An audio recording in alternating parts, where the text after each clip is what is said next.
Alléluia. Nous saluons encore au nom de Jésus. Nous continuons avec l'étude biblique sur Matthieu 7. Alléluia. Nous entamons Matthieu, plutôt étude biblique sur Matthieu. Nous entamons maintenant Matthieu 7. Tous les enseignements que l'Esprit de Dieu nous donne ici, c'est enregistré. Hein? Et il y en a qui sont même déjà, par exemple, les 4 enseignements passés, c'est en ligne. Ou soit on peut aussi, chacun peut prendre ça et à chaque fois tu peux aussi faire la révision, faire l'étude biblique à la maison. Tu écoutes ça et en même temps. Alléluia. Donc, ne jugez point, afin que vous ne soyez point jugés. Car on vous jugera du jugement dont vous jugez. Et l'on vous mesurera avec la mesure dont vous mesurez. Pourquoi vois-tu la paille qui est dans l'œil de ton frère et n'aperçois-tu pas la poutre qui est dans ton œil? Ou comment peux-tu dire à ton frère, laisse-moi ôter une paille de ton œil, toi qui as une poutre dans le tien? Hypocrite! Ôte premièrement la poutre de ton œil, et alors tu verras comment ôter la paille de l'œil de ton frère. Alléluia. À l'époque de Jésus, comme je disais, il y avait des différents groupes sectaires. Il y avait des pharisiens, des sadducéens, tous ces gens. Il y avait des gens qui se croyaient tout, qui pensaient qu'ils connaissaient tout par rapport à la loi. Qu'ils n'avaient à apprendre de personne la loi. Alléluia. Et ils qualifiaient les autres comme étant des mécréants, comme étant des gens qui ne connaissaient pas Dieu. Et ces gens étaient destinés à l'enfer. Jésus était venu dans ce contexte. Selon la loi, non. C'est une prostituée, elle est prostituée, donc elle doit rester prostituée. Elle doit être lapidée.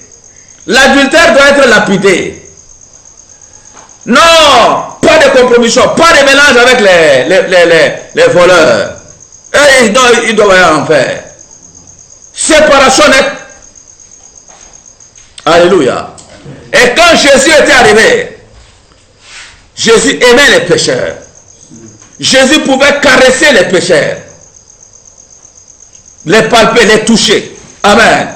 Tellement qu'il les aimait. Mais les gens ont dit, mais celui-là, il vient de Dieu quand même. Il ne fait pas comme nous. Nous, on fuit les pécheurs. Des pécheurs comme ça, lui, il va là-bas. Mais des gens qu'on condamne à l'enfer. Et il se dit, envoyé de Dieu, il va, il les touche. La Bible dit, c'est-à-dire que Jésus est comme une pierre d'achoppement, une pierre de scandale. C'est un scandale pour les gens de la loi. Ce petit-là, il se croit qui? Alléluia. Œil pour œil, dent pour dent, la loi nous enseigne. Notre Moïse nous a dit comme ça. Et il sort d'où? Avec ta philosophie. Alléluia. Des péchés, il est parmi eux. Hein? Des gens, des pécheurs, là, ils mangent avec les pécheurs.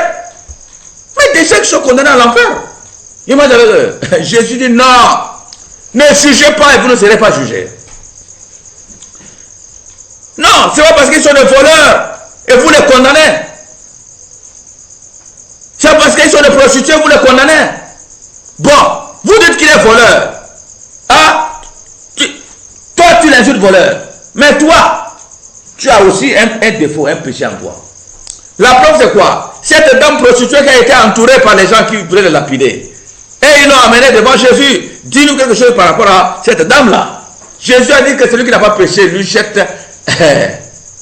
premièrement la pierre. Par la puissance du Saint-Esprit, chacun était saisi.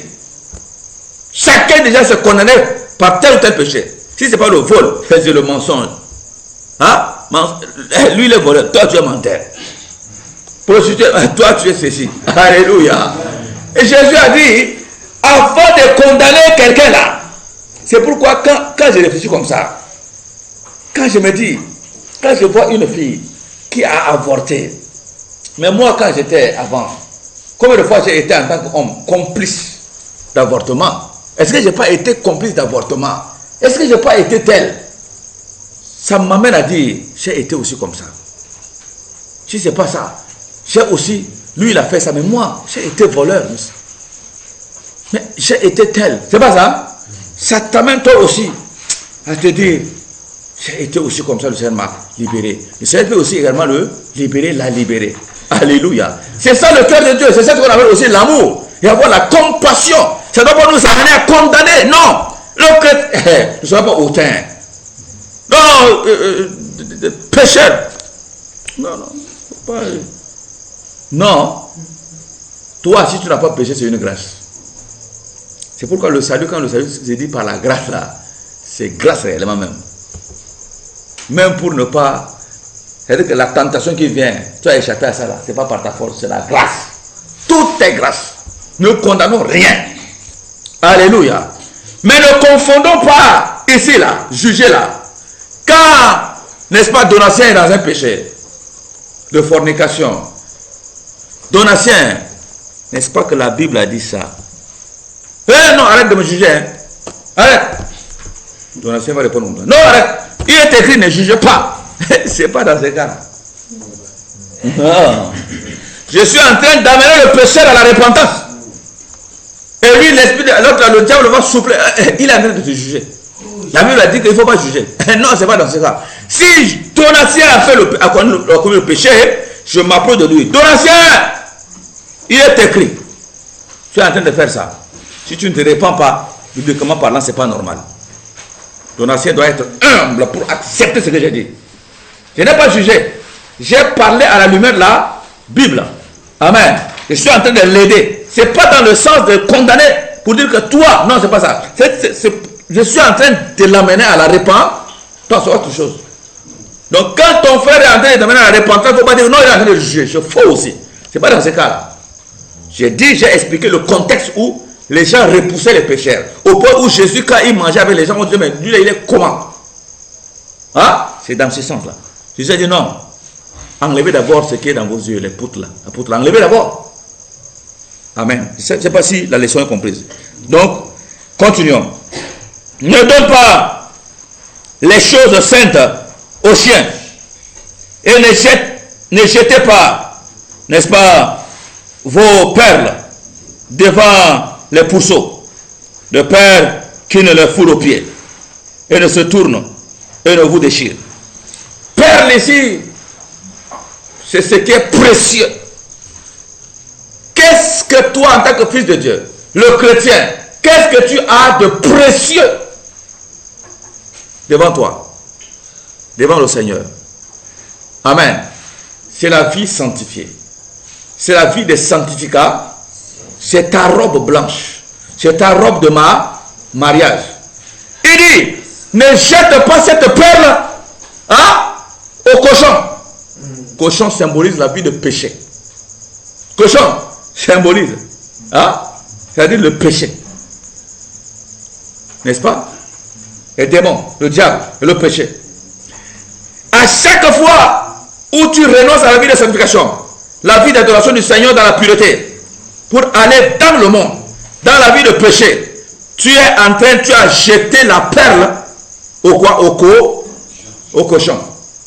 Rappelons-nous de ce fou de Gadara. Jésus a ordonné les démons. Les démons m'ont demandé l'autorisation. La fois passée, on avait suivi ça. Amen. Hein? Le diable demande également l'autorisation à Dieu. Il faut qu'on comprenne ça. Le cas de Job et tout ça. Je ne vais pas dessus. Les démons ont dit à Jésus, nous te demandons, nous te supplions, envoie-nous dans ces cochons. Les cochons représentent tout ce qui vit dans le péché. Quand tu vis dans la vie de péché, tu es la maison des démons. Tu es comme un cochon. Il y a longtemps, Jésus a ordonné aux démons d'entrer dans les cochons. Tout ce qui est dans la Bible, c'est les enseignements. Sinon, comment comprendre là? Les démons qui vont sortir là pour entrer dans des milliers de cochons, et les cochons vont aller où? Se noyer où? Dans la mer. La mer, c'est le monde. Tu sors de la présence de Dieu. Pendant que tu es troupeau du Seigneur, tu vis une vie de péché. Mais les démons ont le droit, c'est le droit, c'est leur droit de te posséder. Et tu vas où? Te noyer où? Dans le monde. Monde, c'est la mer. Amen. Hein? Et ce qui t'attend, c'est l'enfer. Alléluia. Donc, ne jetons pas ce qui est de précieux. Amen. Cette vie avec Dieu.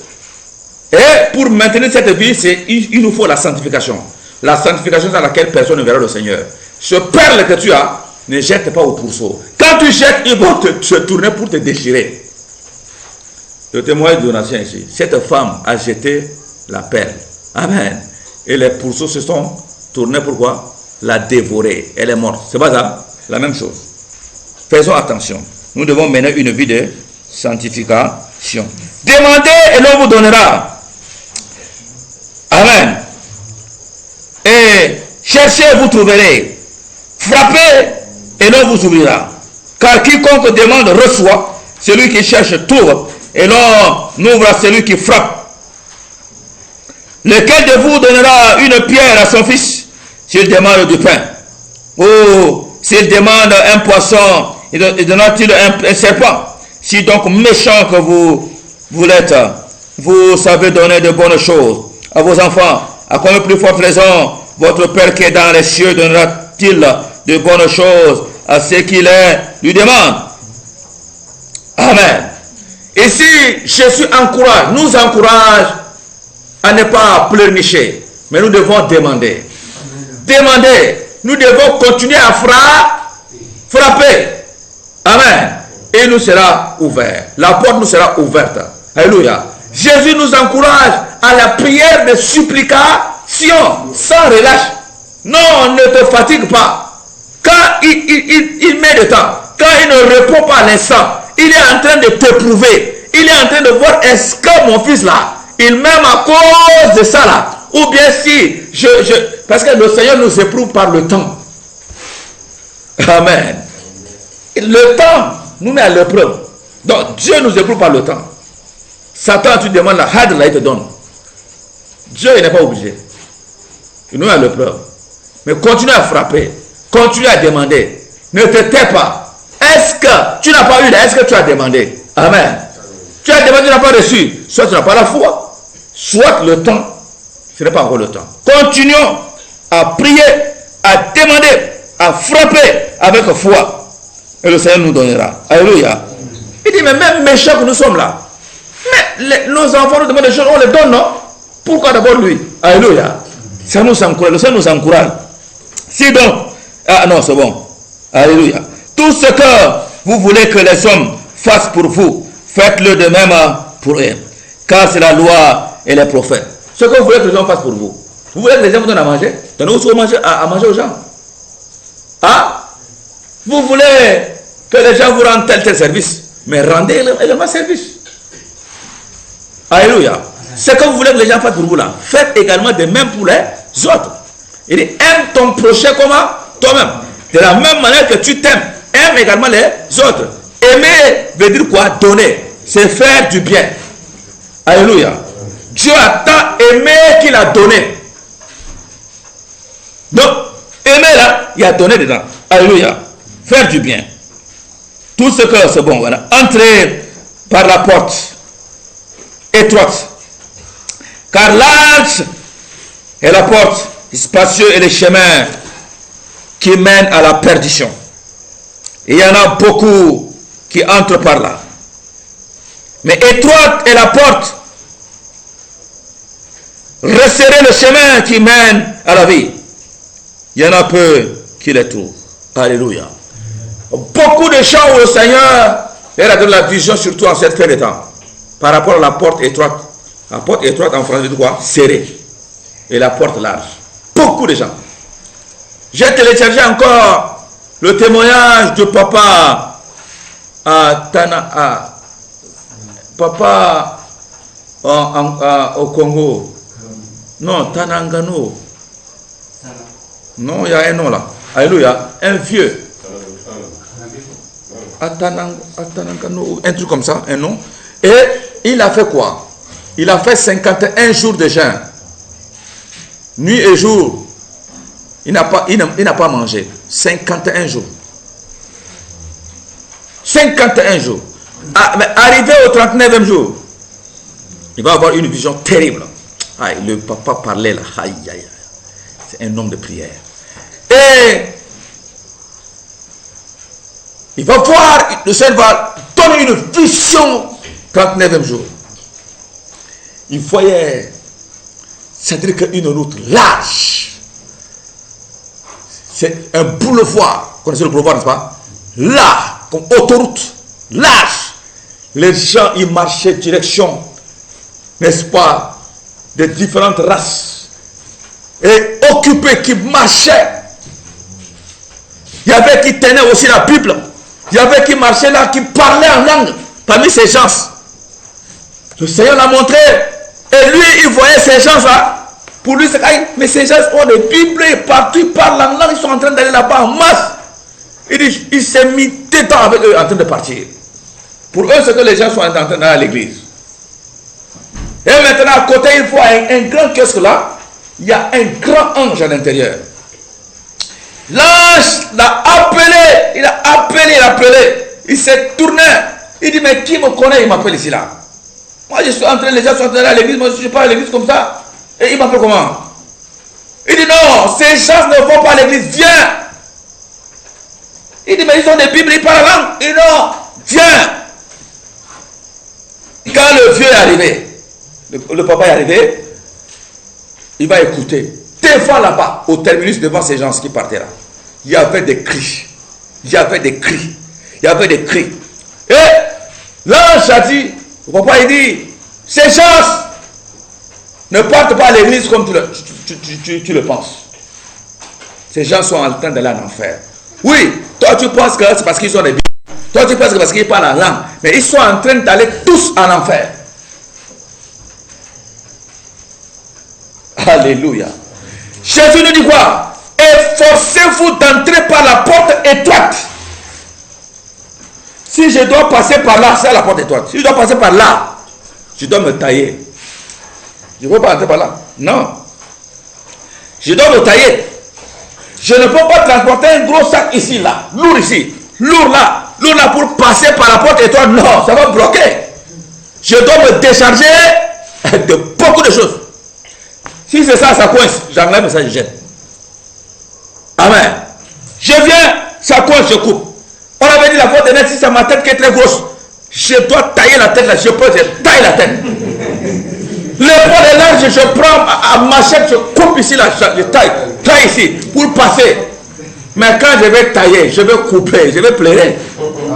On a dit, l'apôtre Paul a dit, je traite durement mon bien-aimé. En cette fin de temps, la vie chrétienne est une vie, c'est-à-dire que retour à la source. C'est-à-dire que les chrétiens primitifs, l'église primitive, les gens disent que la première église, l'église catholique, c'est faux. La première église, c'est dans Acte 2. Comment l'église était née? Comment ils ont vécu? Allons, lisons Actes des apôtres. La vie dans la souffrance, bien aimé. La vie dans les persécutions. La vie, c'est ça. Et l'apôtre Paul dit quoi? Tous ceux qui veulent vivre paisemment seront persécutés. Les gens veulent rester. Là où tu vas dire, tu vas voyager. Tu vas te marier bientôt. Tu vas avoir de l'argent, le travail. Tu vas voyager.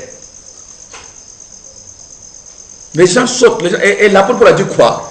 Il dit, au dernier jour, les gens vont se donner de foule de docteurs. Hein? Ils vont prêcher des messages qui vont leur être agréables. Et ils vont se détourneront leurs oreilles. Ça c'est 2 Timothée 4. Amen. De la vérité, de la parole de la vérité. Laisse le mensonge, ça le choque. Laisse les parures, les rouges à lèvres, toutes ces choses-là, ça les choque. Les mèches là, tu dois te dépouiller. Laisse ces choses, parce que tu devrais en enfer. Arrête d'être fort de football, de toutes ces choses, ça l'énerve contre toi. Il quitte l'église, il disparaît. Alléluia. C'est ça taillé. Tu lui dis la vérité, il ne veut pas, il n'a qu'à partir. Jésus, même quand il prêchait, les gens quittaient. Jésus n'a pas supplié les gens, venez, pardon, venez, écoutez. Non. C'est quand on a l'idée de se faire une grande église. Ah, comme ça, on dorlote les gens. Parce que si on les donne pas, ils vont quitter. Et s'ils quittent, on n'aura pas de dîme d'offrande. On n'est pas là pour ça. Il faut prêcher la vérité, ils vont tous partir. Tu prends ton micro, personne n'est dans là, tu vas dans la rue, tu prêches. Tu as besoin de l'église pour rester. Pourquoi tu peux accumuler les offrandes? Pourquoi? Dieu va te bénir autrement. On n'a pas besoin de ça. Ah, on s'en fout. C'est-à-dire qu'il faut prêcher le message. Est-ce que Jésus nous a dit qu'on doit d'abord construire les églises souvent pour rester à Megachurch, avoir 1000, 2000, 3000 membres? Il a dit ça quand il est sur la scène. Il a fait son église, c'est quoi? Dans la rue, partout, on s'assoit, partout, non, c'est pas ça. Il faut prêcher. Celui qui ne veut pas là, surtout. Il faut dire la vérité aux gens. Comme ça, il y a des gens qui vont te sauver. Mais tu es là, tu veux être bishop, tu veux rester. Et puis offrande par dimanche, des millions. Et toi-même, tu te tailles de voitures, des degrés. Aïe, aïe, aïe. Et tu es là, tu sors. Écoute les messages qu'il prêche. Si ce n'est pas le voyage, c'est la puissance. Tout le temps là. Et puis les gens roulent, ils tombent cela par-ci, ça. Par ici. Il te dit jamais, laisse le péché. Ah, il te dit pas. Il prêche la puissance. Les gens, le message que j'ai bien entendre. La puissance. Prospérité, tu vas voyager. Amen. Tout le temps, c'est la délivrance. On te dit jamais, laisse le péché. Le même démon, ça se manifeste. Et le démon t'attend à la porte ici. Dès que tu sors le démon, mets la main sur ton épaule. Allons ensemble. Demain encore, tu retombes. Et si seulement on te disait, laisse ça, laisse ça, laisse ça, laisse ça. Vis une vie de sanctification. Tu peux chercher ce démon. Fais ça. On ne dit pas.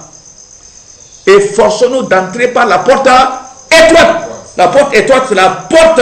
On ne peut pas venir passer par la porte étroite avec beaucoup de choses. Abandonne les choses de ce monde. Abandonne, sinon tu ne peux pas. Alléluia. C'est ça la porte étroite. Il dit, gardez-vous. Il dit, beaucoup de gens vont se entrer par là. Ils ne pourront pas parce qu'ils vont aimer devant leur chair. Pour passer par là, il faut dessiner la chair. Il faut couper, tailler, mais tu ne peux pas. Amen. Gardez-vous des faux prophètes. Ah, je viens de parler de ça. Ils viennent à vous en vêtements de brebis. Mais au-dedans, ce sont des loups ravisseurs. Vous les reconnaîtrez à leurs fruits. Bien aimé. Maintenant, ce temps-là, on a comme l'impression que l'Esprit de Dieu, c'est-à-dire que tu veux ou pas, si c'est réellement l'Esprit de Dieu, il te conduit. Beaucoup de messages que je vois, c'est comme beaucoup s'attendent vers la repentance. L'Esprit de Dieu.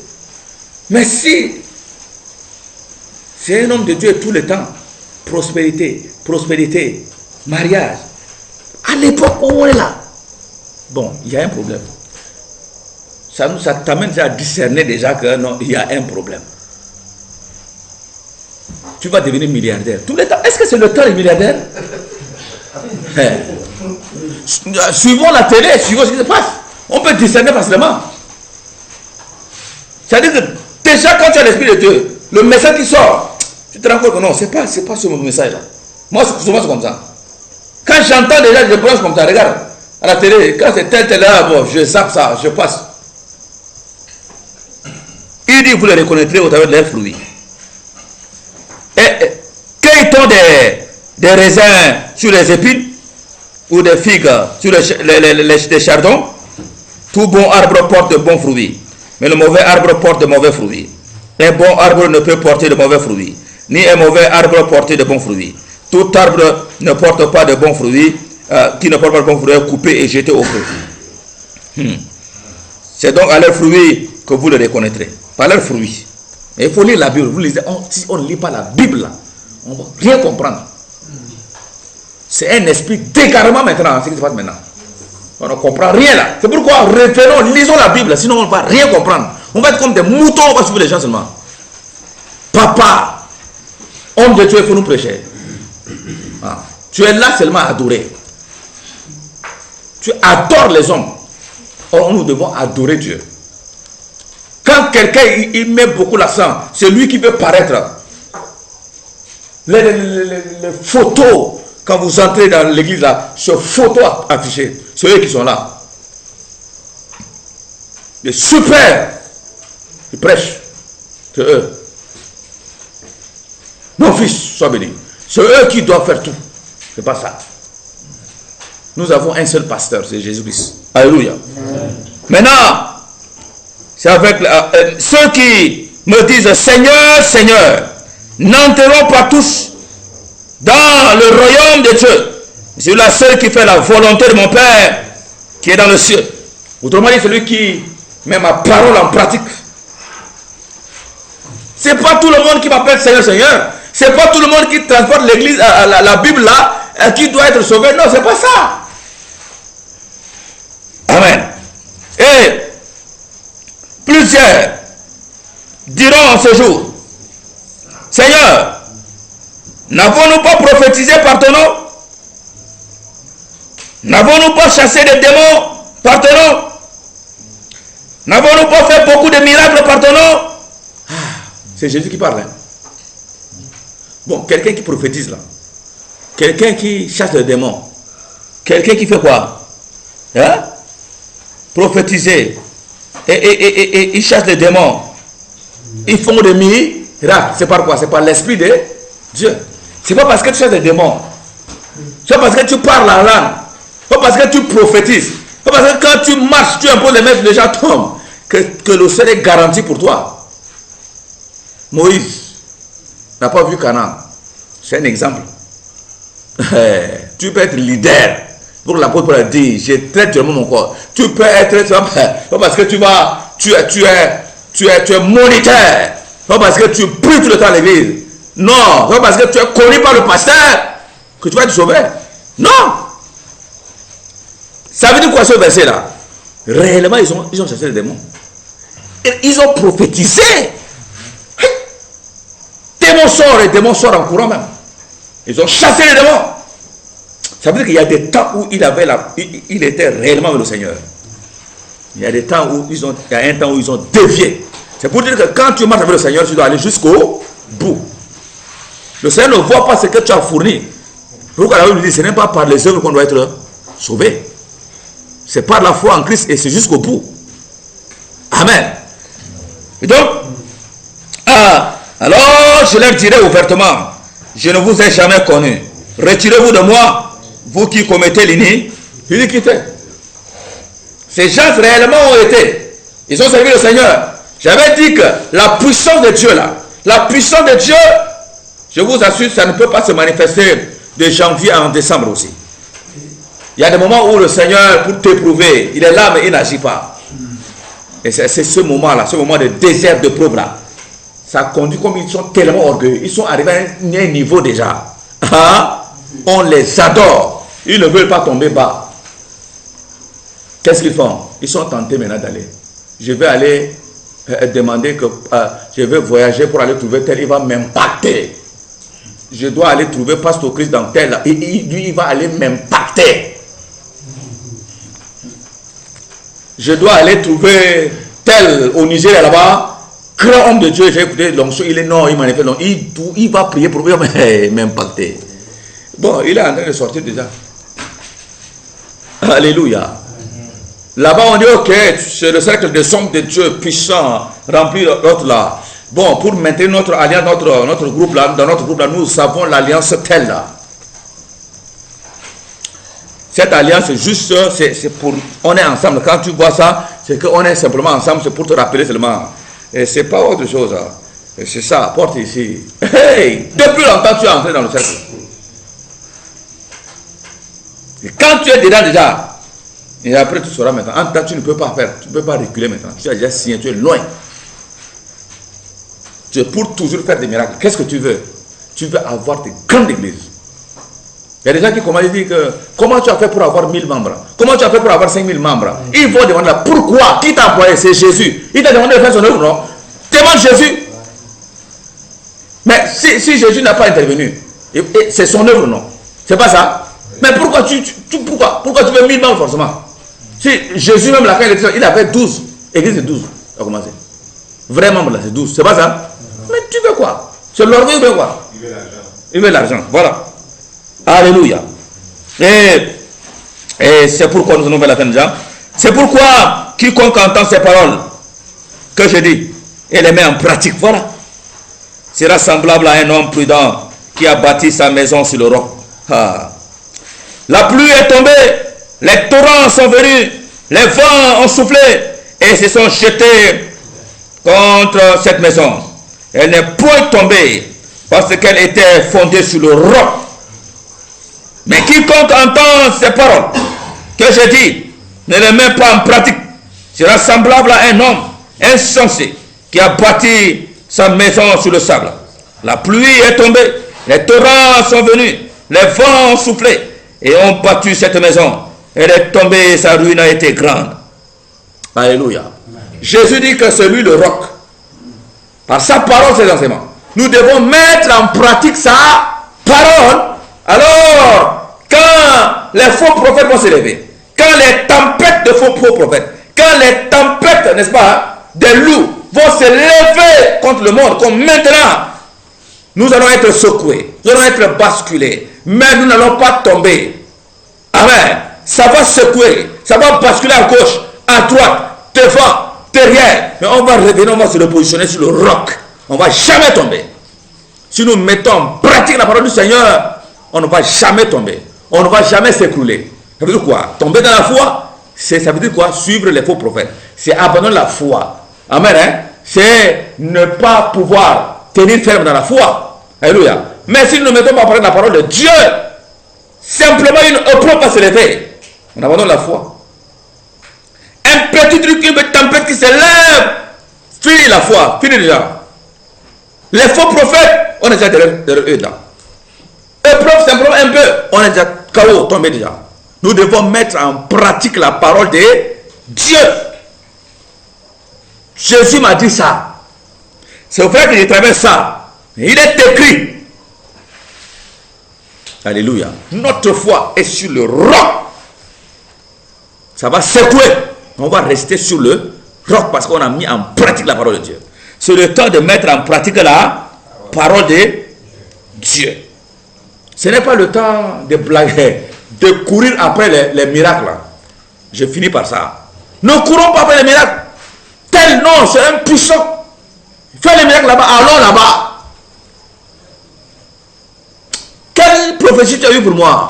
Quelle révélation tu as eu pour moi? Il est à la recherche des révélations, des prophéties, hein, des miracles. C'est comme les vidéos là. Il a dû suivre ça. Ah non, il est puissant. Non, de là, un homme de Dieu. Alléluia. Il court après ces choses. Mais sa foi n'est pas sur le roc. Notre foi doit être sur le roc, sur la parole du Seigneur. On doit mettre en pratique. Pas sur les miracles, sur ces choses-là. Non. Alléluia. Amen. Qui est miracle ou pas, de Dieu ou pas, Jésus est notre premier miracle. Amen. Alléluia. Amen.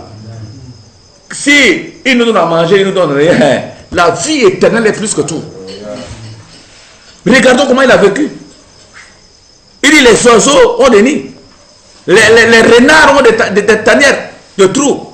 Mais moi, je n'ai pas là où mettre ma tête. Il nous a montré l'exemple et chacun doit prendre sa croix. Alléluia. Voilà un peu, nous recevons cela au nom de Jésus. Amen. Amen.